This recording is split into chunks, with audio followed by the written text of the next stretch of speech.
Hi guys, it's Amy and you have found Amy Loves Crochet. Thank you so much for clicking on my videos. I really do appreciate your time. Well, if you're seeing this, it's Saturday morning and we are on vacation. So I'm actually recording on Wednesday, so I'm a little bit rushed to get ourselves packed and out the door, but we don't even have the truck back yet. It's still at the shop. We were hoping that they would give us a call yesterday and have us come pick it up. So my son will be home from work at about 1:30 with my car that we'll then be able to go pick up the truck if it's ready yet. Hopefully it's ready yet, and still leave for tonight's reservation at an RV park.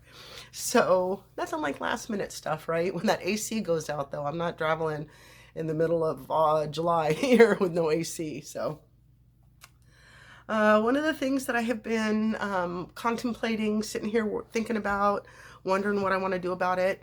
I have made a couple of these shirts.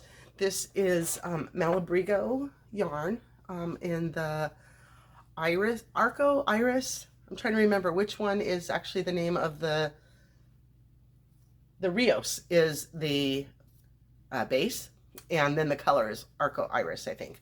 It's been a little while, but this is made with double crochets, and it's really stretchy and really heavy. And like, I don't like the way that it sits. I was so happy to get it made, but I've seen some things recently, like when people go to the Goodwill and get a cashmere sweater for a couple of bucks, and then they make like 5 skeins of yarn out of it, you know, from de-threading it or unpulling it or pulling it out or whatever we call. But so I was thinking about doing it with this one. It's such a shame because I like the way that the color worked out, you know, with that center section there, but I really don't wear it because it does end up kind of big and stretchy. Look, like you can see it right now. It's kind of like, blah, blah, blah, blah.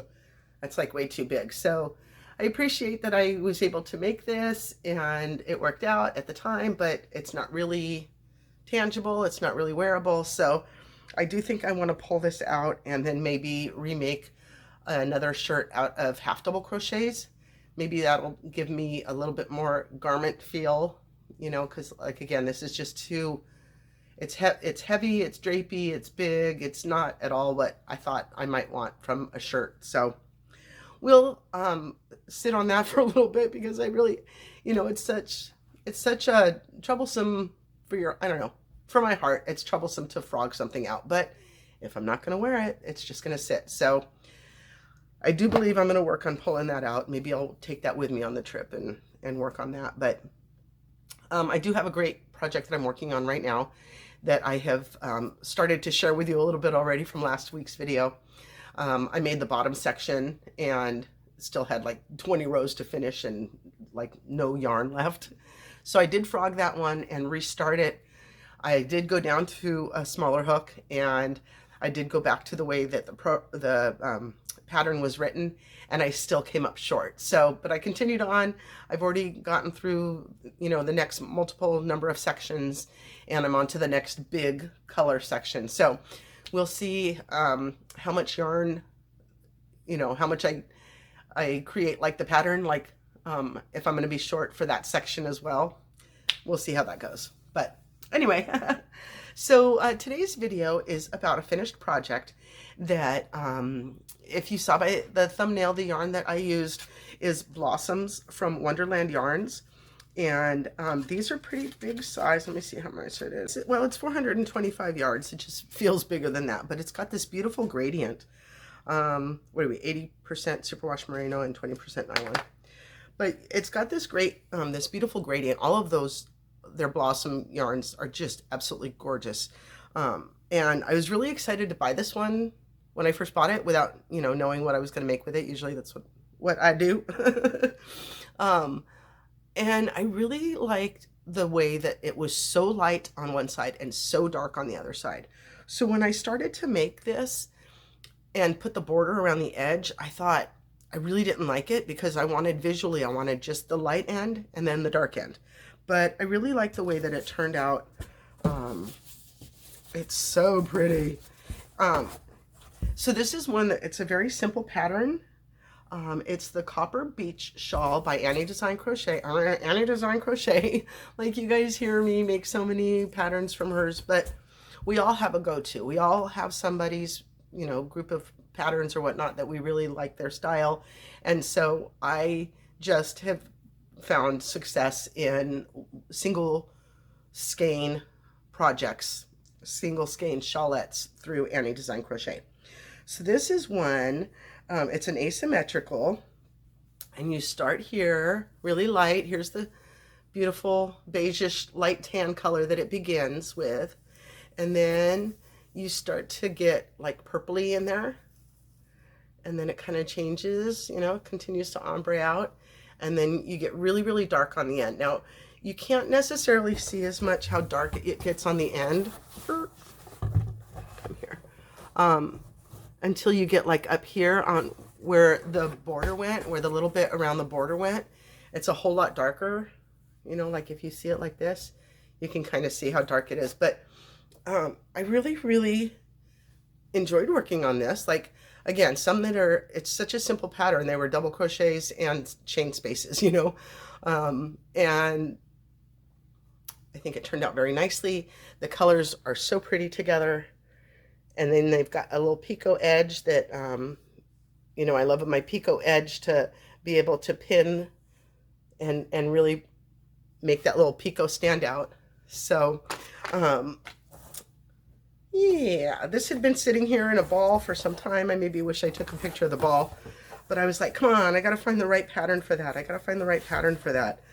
And so, yay. Oh, there you can kind of see a little bit more. It's so light on this side though. I just really like it. Yay. So, you know, let us know down below in the comments if you've got somebody that you go to on a regular basis for some patterns that you really like their style, and they offer up a lot of different patterns and stuff. Share that with us down below. We appreciate that. So yeah, there were a lot of other colorways of this Wonderland yarn, these blossom cakes that I've seen, and I wanted to buy them, but I still had this one that I'd been brewing on and I hadn't made it yet. So maybe, you know, finally completing this one will open up my, you know, feeling that I have the right to buy another blossom cake. What else? I don't think I have a whole lot else. There's a yarn store where we're going to RV. We are still maybe about an hour from Springfield, and there's a yarn shop that's about 45 minutes from where we're going to be staying, and I'm trying to encourage my husband to want to make that drive with me to go and enjoy this yarn shop. I don't know that I'm going to get through, you know, if I'm going to get my wish on that. We are trying to just go and chill and not have a whole bunch of stuff on an agenda type thing. We want to do some fishing, or at least, you know, hang out by some water a little bit with the dogs. They like to play in the water a little bit. We'll see what happens. You know, I like to swim. I guess, not as much as when I was a kid. And the RV park that we're going to does have a swimming pool.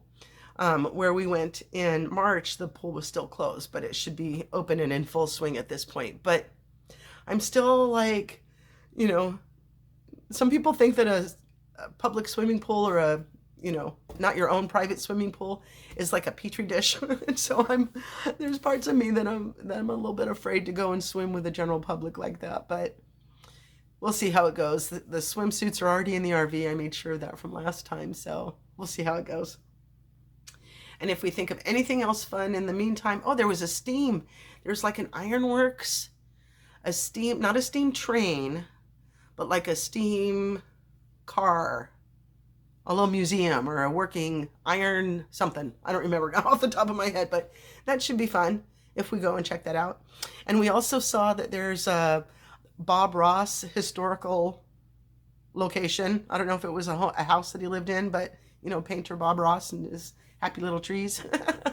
And the Laura Ingalls, you know, from Little House on the Prairie, her land, there's also a historical landmark part. So I don't know if it's the house that they grew up in or whatever, but I've got a couple of things written down to see what might strike our fancy while we're out there.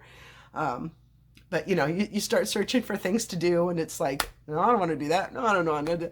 There's a laser arcade pizza type place. I don't know if we want to go to that. Like, we're so old. We're so, get off my lawn. I don't know if we'll go do that or not, but there, with very few things on the availability list, you know, you might find yourself doing things that you wouldn't normally do if you had a whole lot of things to choose from. So, all right, guys, I wish I had a better, stronger video for today, but it was just this quickie little copper beech shawl from Annie Design Crochet, and to let you know that we're on vacation right now. Woo! So, celebrating 38 years together with my high school sweetheart. Couldn't imagine life being any better. God is good.